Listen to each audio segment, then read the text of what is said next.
Thank you for tuning into our podcast, Canal Days, What Life is Like in the Industrial Connecticut River Valley of Massachusetts. I'm your host, Carrie, and joining us today is Holyoke's very own local historian and creator of the historical tours of Greater Holyoke, Robert Como. He personally offers and leads public and private tours, as well as presentations of historical sites within communities throughout the state of Massachusetts. Currently, the communities he has chosen to focus on this year are Holyoke, Chicopee, South Hadley, and East Hampton, and also Granby and Amherst as well. His tours spotlight the local canals, reservoirs, cemeteries, and churches, as well as various parks, streets, and selected historical houses within each community. In today's episode, we'll be discussing the Olivet 4th Congregational Church, located in Springfield, Massachusetts.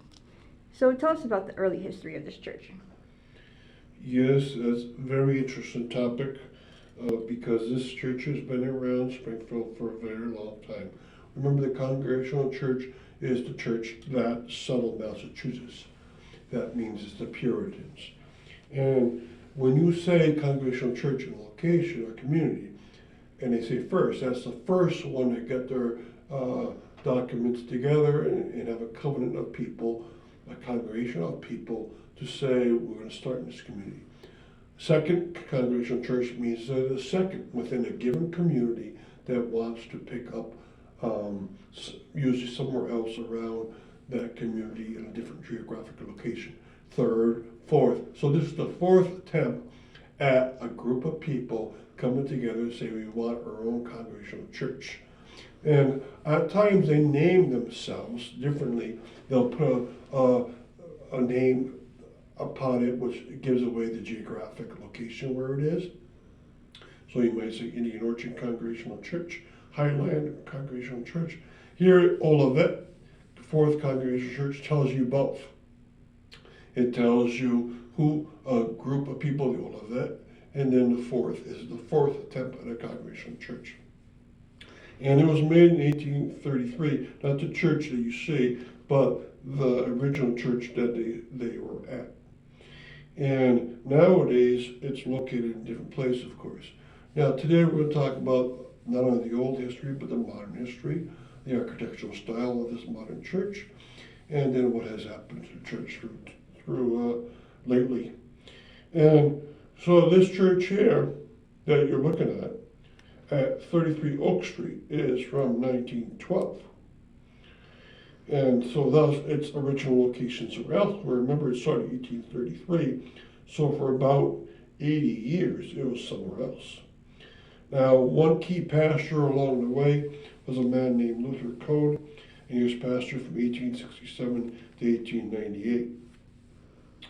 All right, and there's lots of pieces to it.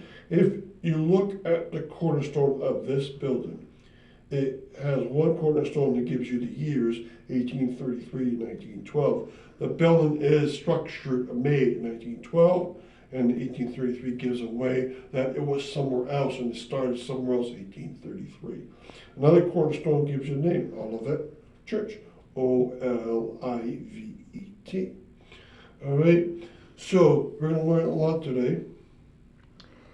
And tell us about his modern history.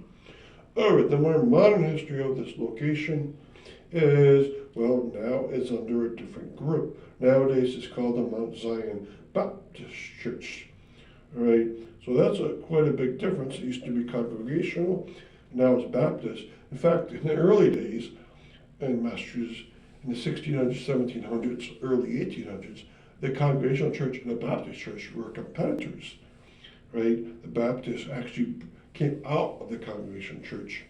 And so the Baptists are now inside of here. Next to it, to its right as you look into the church, there's the Dunbar Community Center.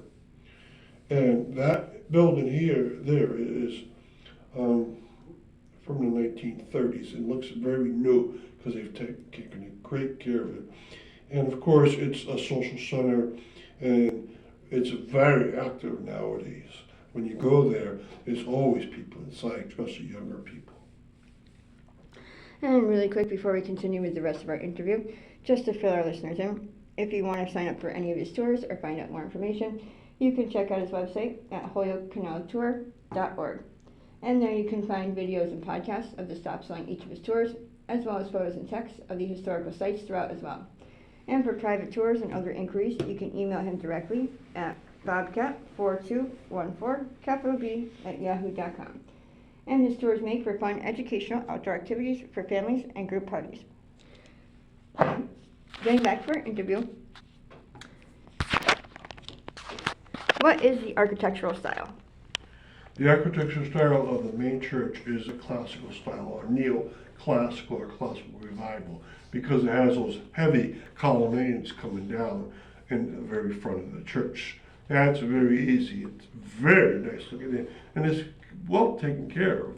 I don't see any structural problems with this building at this point.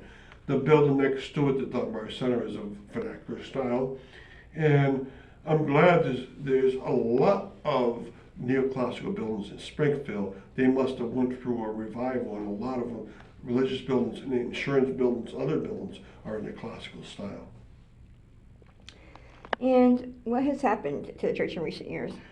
Well, there's been a new structure put between the former Olivet Fourth Congregational Church and the Dunbar Community Center. It's a walkway that attaches both of them fully. So you don't, if you're in one building, you want to get to the next one, there's a place now you can walk through it. And formerly in the winter or the cold weather, you'd have to go outside to get from one to the other. And so that's a big change. And they've done such a great job that it's almost seamless.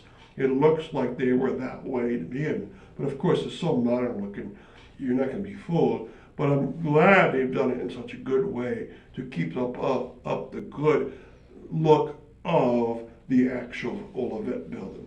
And that made me very happy when I visited. And remember, always, there's a page just for this Olivet Fourth Congregational, and has a video, it has a podcast, it has many pictures, and have text added to it, has even more about its history. So thank you very much. And thank you, Robert, for educating us on your tours and historical topics of your expertise. And we want to thank our listeners for tuning in. And you can check out a large selection of our other podcasts on his website, as well as on SoundCloud.com. And be sure to stay up to date with new podcasts and videos posted daily. And thank you for tuning in.